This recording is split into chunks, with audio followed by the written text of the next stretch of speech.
Hhayi, ingaphakathi nina abaphunga nomageba sisempini enkulu njengamanje sibhekene nayo. Iphunga abafo basizumile, basihlasele singaboni, basihlasele ngobumnyama.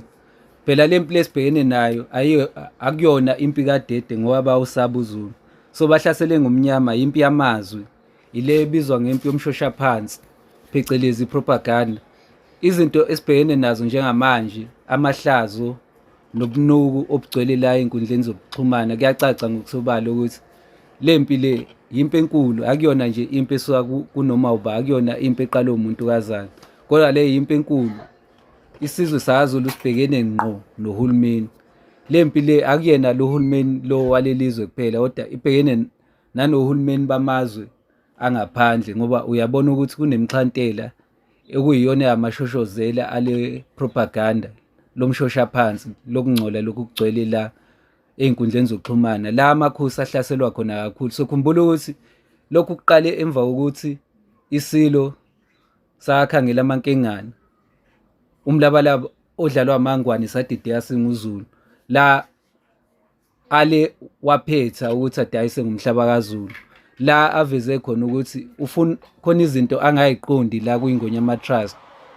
Ngokwakhe wazi ukuthi iNgonyama Trust ngeyesizwe, futhi isizwe kumele sazi ukuthi kwenzakalani kuyona.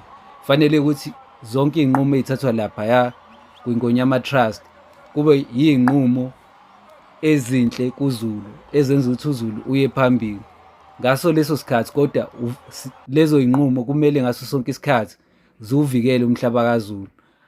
Asikho isinqumo kumele sibe khona esodayisa igugu likaZulu, ngoba siyazi nathi ukuthi umhlaba uyingubo kaZulu, ngaphandle komhlaba asilutho.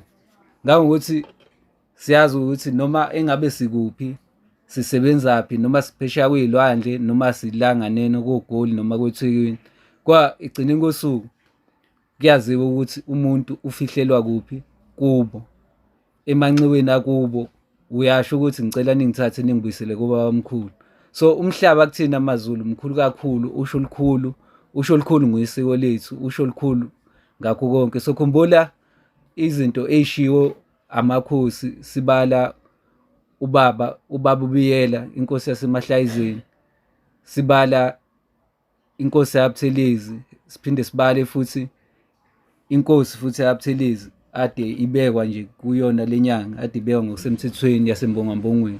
Amakhosi awajabulile ngendlela uhulumeni awaphethe ngayo. Isilo saphumela obala sasho ukuthi uhulumeni usiphathiso kwengane kumele ukuthi sibike ngaso sonke isikhathi. Uma sifuna ukuhamba, uma sinyakaza, kuzomele ukuthi sibikele uhulumeni wesifunda.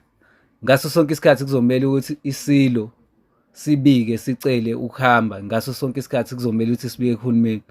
Isilo samabandla wonke, sikhuluma la ngeNgonyama kaZulu, sikhuluma la ngomuntu ohleli esihlalweni selembe leqamanya amalembe ngokukhalipha, okuzomele ukuthi ngaso sonke isikhathi elokhu ekhothama kuhulumeni njalo efuna uma kukhona into afuna ukuthi ayenze. Kuphinde kwacaca la ukuthi uhulumeni uyena onegunya elikhulu la kwiNgonyama Trust. Igunya likahulumeni limenza ukuthi akwazi ukuthi alawule, futhi kube uyena okhethayo abantu abazoba khona la kwiNgonyama Trust. Yingakho nje amakhosi engekho happy, nesizwe sonke sakaZulu asijabulile, asithokozile ngendlela okwenzeka ngayo, ngoba iNgonyama Trust ukudalwa kwayo kwaba yigugu lesizwe. Kodwa ngendlela uhulumeni ophethe njengamanje enza ngayo, nangendlela aseyihlephule, wayihlephula wayiqeda amandla, kwase kuba wuye namagunya amakhulu kuyona. Sithe isilo uma siveza lokhu sakhombisa ukuthi asijabulile and simisele ukuthi siyishintshe lento. Ilana kuqale khona lezi zinto ohlangana nazo la ey'nkundleni zokuxhumana, izinto ezivusa uhlevane ngale ndlela, izinto ey'phoxayo nezenza ukuthi isizwe sakaZulu, isizwe esihlonishwayo, sibukele phansi. Siyabona manje ukuthi lento le iyaqhubeka, ayisamile eNdlunkulu, kodwa siyaqhubeka namanye amakhosi njengamanje ayahlaselwa, baphumile labantu. Kodwa-ke akumele thina sibhekane nabo ngoba khona lo bakhokhelayo, ngoba ngishilo ukuthi le mpi le uZulu abhekene nayo yimpi uMdlovumbane ayikhomba, wasitshela wathi iphumile. Lokhu wakusho mhla zizine kuNtulikazi ondini ngo-2018 wathi iphumile lempi esibhekene nayo ingumshoshaphansi izoqeda nya ngoZulu.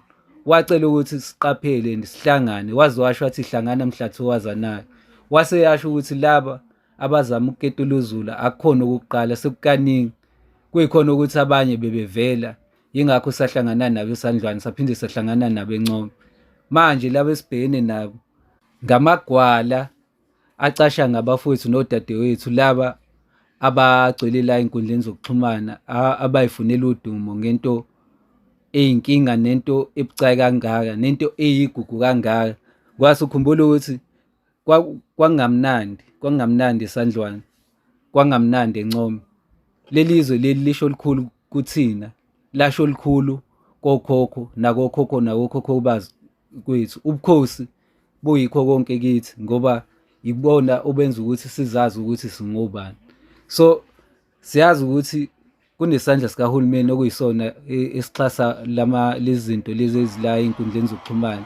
Uma wena ukhuluma into edicilela phansi uZulu, ngisho nabantu abakubukayo kuthiwa ama-viewers nama-subscriber ayabona ukuthi ayanda, kukhona labo okuyibona ababafakile imali. Ngakho asize thina asishawe isithunywa, umuntu othunyiwe cha, fanele wazi ukuthi ngoba ubalo ukusasazela ngezinja, fanele wazi ukuthi lempi le ubalo oyithumile.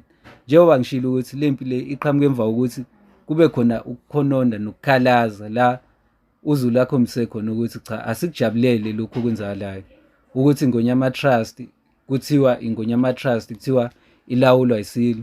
Kodwa mase siyathola ukuthi uhulumeni uyena onegunya, isigaxa segunya, uyena empeleni uManqenqezi, uyena owenza konke la. Kodwa ubuso besilo bulokhu ebubekwe laphayana. Leyo nto leyenza ukuthi isizwe sidideke, singaqondi ukuthi ngabe isilo sisiphetha, ngoba isilo sacacisa sakuveza ngokusobala, ngoba kade sikhuluma la siphawula emva komkhosi wokushwama, saphawula kakhulu ngeNgonyama Trust, saze sasho sathi hayi la siyaluthwa ngempela la kwingonyama Trust, akukho lutho. Amazwi isilo la ngizokudlalela leyo clip ngoba isilo la esanyathela khona emsileni ila sesiphawula ngethala, la sacecisa khona ukuthi lento eyenzeka la kwithala kuneqembu lezombusazwe ekuyilona elamashoshozela lena. Ngalesikhathi imbube ibeke lawo mazwi, ingaleso sikhathi-ke la kunyuke khona ngempela, kwanyuka ngempela imimoya, yanyuka imimoya laba bemahontsho okuyibona abamashoshozela lena. Kwase ukhumbula ukuthi cha, lento ayenziwa amaZulu noma abantu abangaphakathi eNdlunkulu, kunemxhantela yabantu abangaphandle kwezombusazwe, lokho sithi ipolitiki, okuyibona abazama ngakho konke okusemandleni ukusiqeda isizwe sikaZulu. Bazosiqeda kanjani isizwe sikaZulu? Bazokwenza ukuthi abantu bengasiboni isidingo sesilo namakhosi. Uma abantu sebengasasiboni isidingo sesilo namakhosi, bayazi ukuthi uma umphakathi noma abantu noma isizwe noma umndeni ungenawo umholi, uma usungasenalo ikhanda lowo mndeni ufile. Uma isizwe singenalo ikhanda, singenankosi, singenasilo, leso sizwe sidukile, sifile, ngeke saphinde sibe yisizwe. Sesiyohlakazeka nje sigcwale yonke indawo, sesingenamholi, sesingenayo inkombandlela, ngoba kushiwo ukuthi lapha eNdlunkulu umsamo kaZulu. Into engiyicelayo nje ukuthi nihlangane ninabaphunga noMageba, hlanganani ninabeLembe, ninabaMthaniya, nihlangane nibe imbumba. Lokho enikuzwa la ey'nkundleni zokuxhumana, nazi ukuthi kwamahlaya nje ayihlekiselana, ihleke ndlule khona.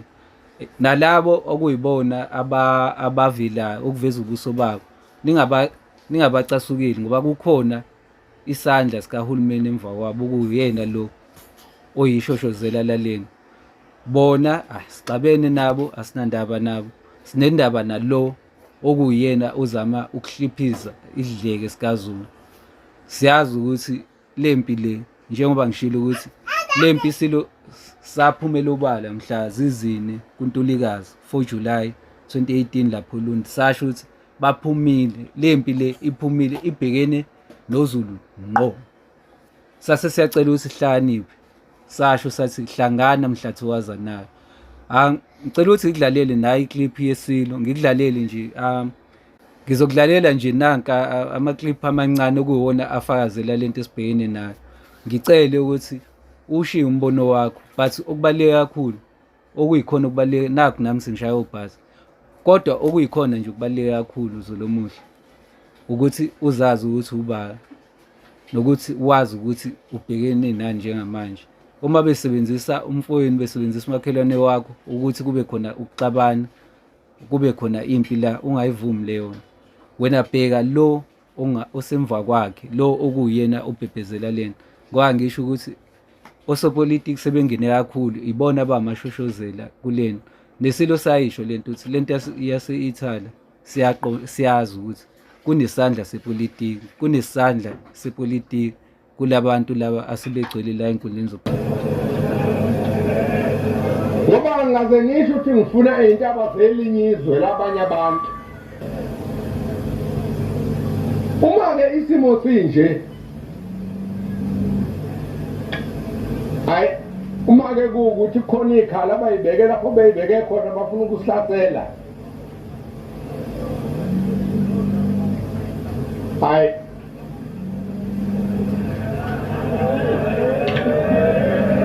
angazi kahle.